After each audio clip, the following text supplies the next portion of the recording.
In the sweltering heat of a divided Capitol Hill on November 6, 2025, the Republican Party, long the unassailable fortress of Donald J. Trump's political dominance, began to fracture along lines of ambition, fear, and raw survival instinct as key leaders publicly and privately turned against the man who had reshaped the GOP in his bombastic image.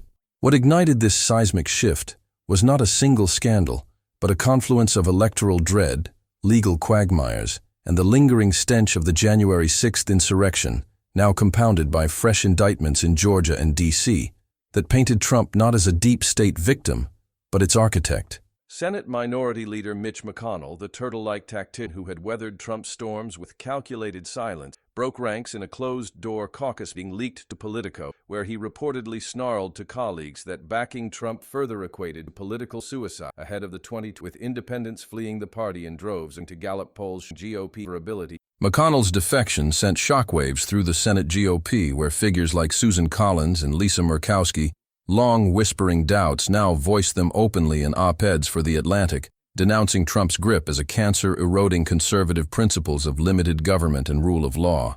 House Speaker Mike Johnson, a Louisiana evangelical propelled to power amid chaos, faced his own reckoning when in a Fox News interview, he stammered on certifying Trump's nomination at the convention, mumbling about the need for a party that appeals to suburban women alienated by Trump's raw rhetoric on abortion and immigration. Donor panic was palpable in K Street salons to Silicon Valley, where billionaires like Ken Langone and Paul Singer withheld checks citing Trump's toxicity as a liability that could hand Democrats supermajorities and torpedo tax cuts. Trump's response from his Mar-a-Lago war room was vintage fury, a Truth Social barrage labeling McConnell Crooked Mitch too. Zero and vowing primaries against every traitor, but the barbs fell flat as RNC data showed his base, though fervent, shrinking to 28% of registered voters, with young conservatives flocking to tech-savvy libertarianism of Vivek Ramaswamy. Behind the scenes, the real carnage unfolded at a clandestine Aspen retreat where governors like Ron DeSantis and Glenn Youngkin plotted a post-Trump realignment sketching blueprints for a party unhooked from the MAGA personality cult, emphasizing fiscal restraint and national security without Trump's daily tweet storm drama. DeSantis, fresh off a book tour exceeding expectations, confided to allies that Trump's legal woes, now including a Supreme Court slap on immunity claims, were bleeding the party dry, with fundraising yields down 40% year over year.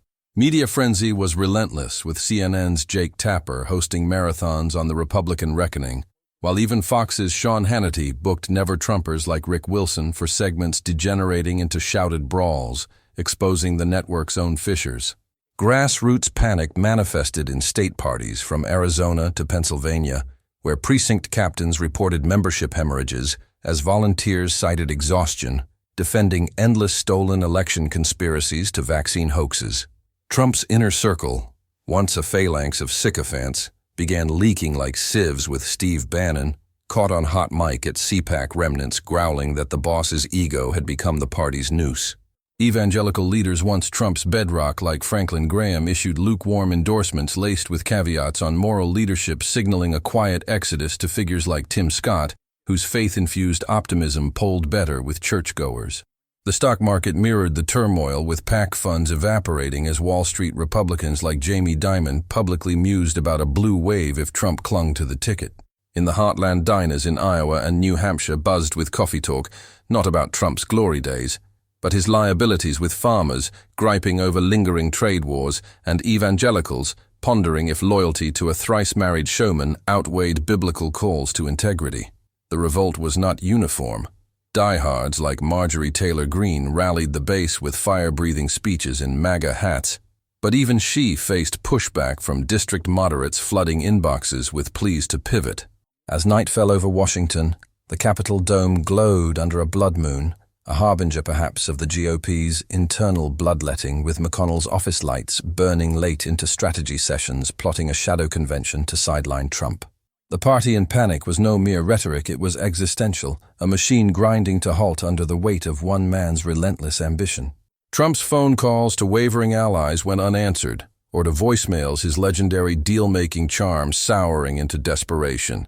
Pundits from The Bulwark to National Review penned elegies for MAGAism, predicting a split into Trumpist and traditionalist wings, with the latter gaining traction among donors desperate for wins.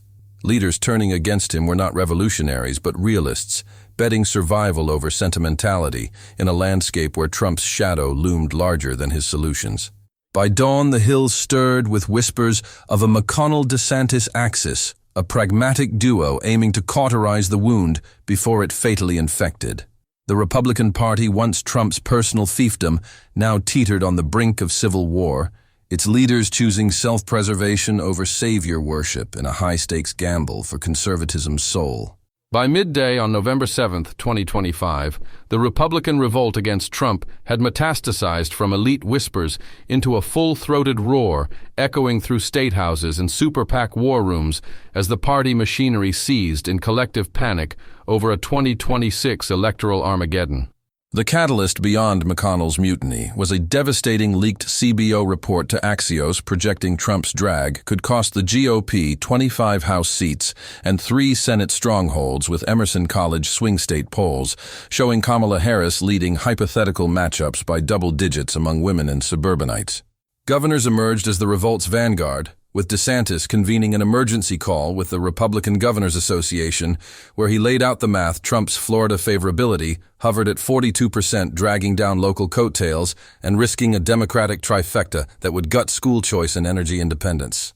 Youngkin in Virginia followed suit, penning a Wall Street Journal piece titled "Time for a Course Correction" that politely eviscerated Trump's chaotic governance as antithetical to the disciplined conservatism voters craved post-pandemic.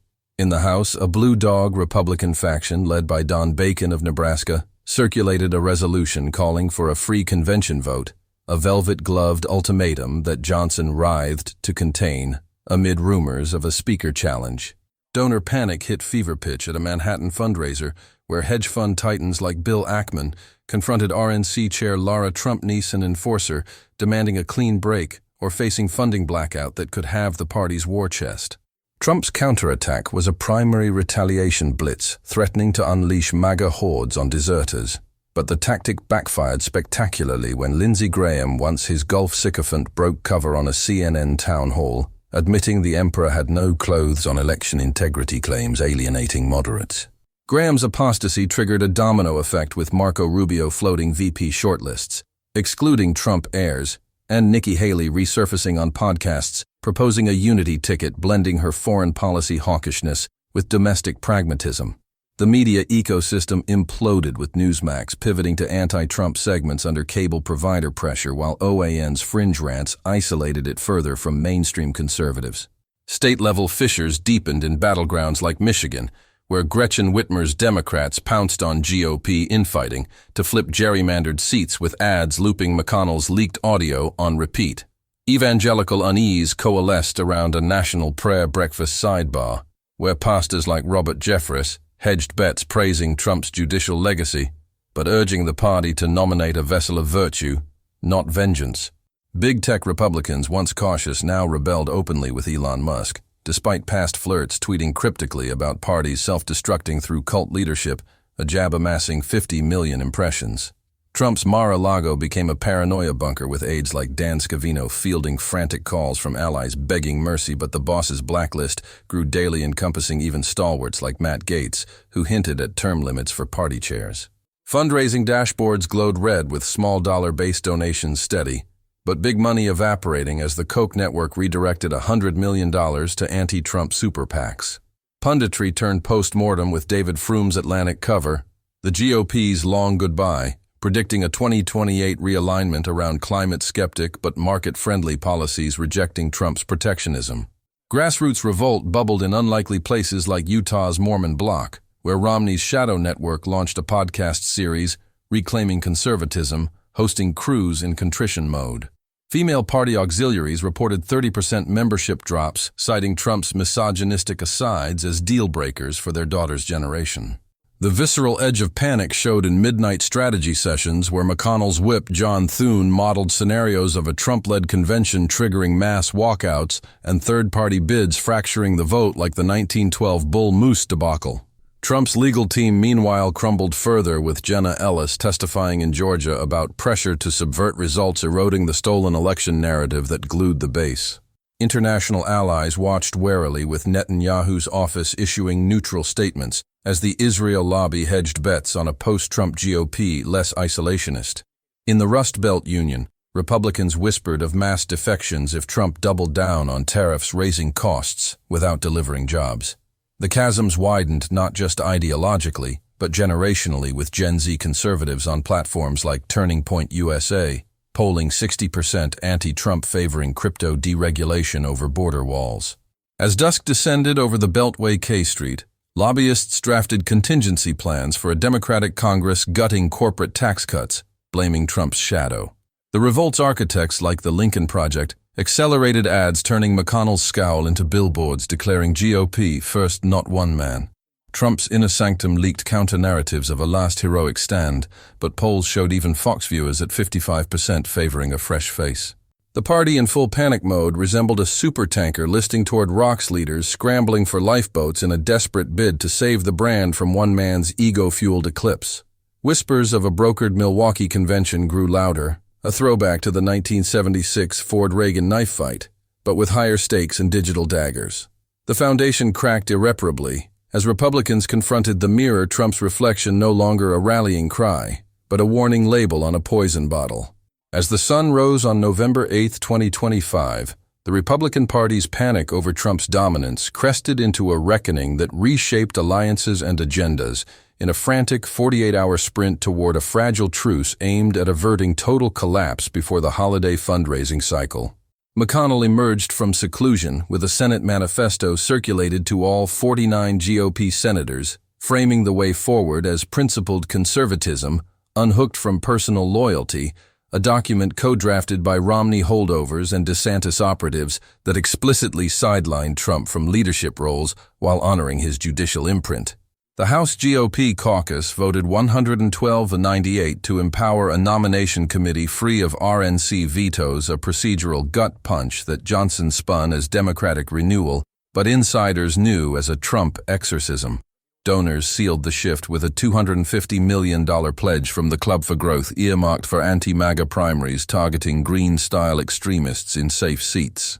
Trump's counterattack was volcanic, a Mar-a-Lago presser where he brandished printouts of old endorsements accusing traitors of Stockholm Syndrome to the swamp.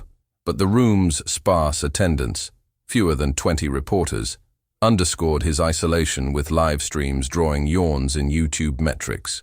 DeSantis capitalized with a Heartland tour hitting Ohio and Pennsylvania diners, proposing a Trump-free vision of red state rebirth through vocational tech hubs and opioid task forces that polled 15 points better than MAGA nostalgia.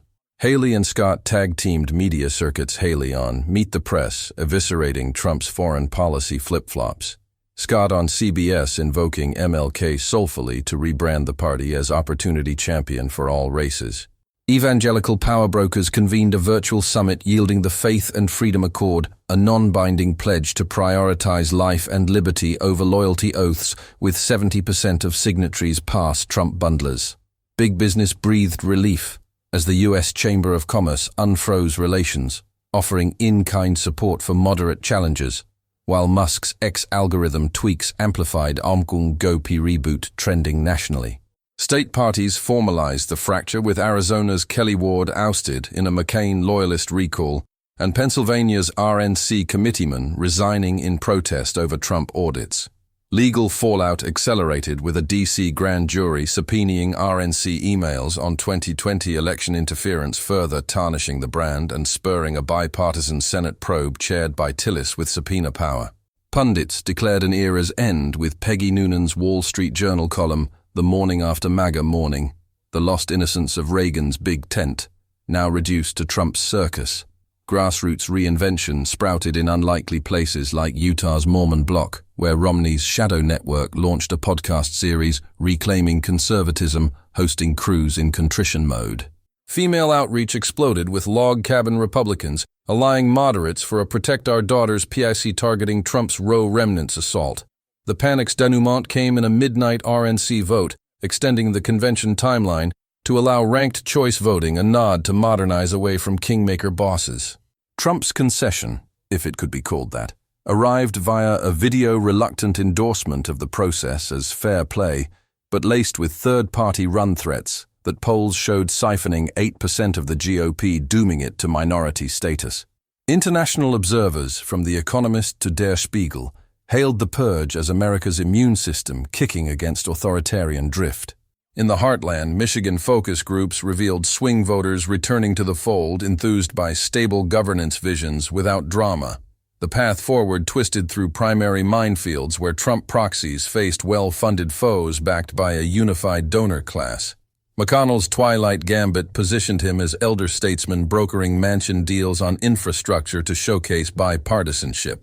DeSantis's star rose, but not without scars, his Florida model scrutinized for overreach, mirroring Trump excesses. The party's soul-searching extended to policy with task forces on AI ethics and green conservatism, aiming to lure Zoomers alienated by climate denialism. Trump's exile loomed self-imposed, perhaps, with rumors of a Trump TV 2.0 venture to nurse grudges among the faithful.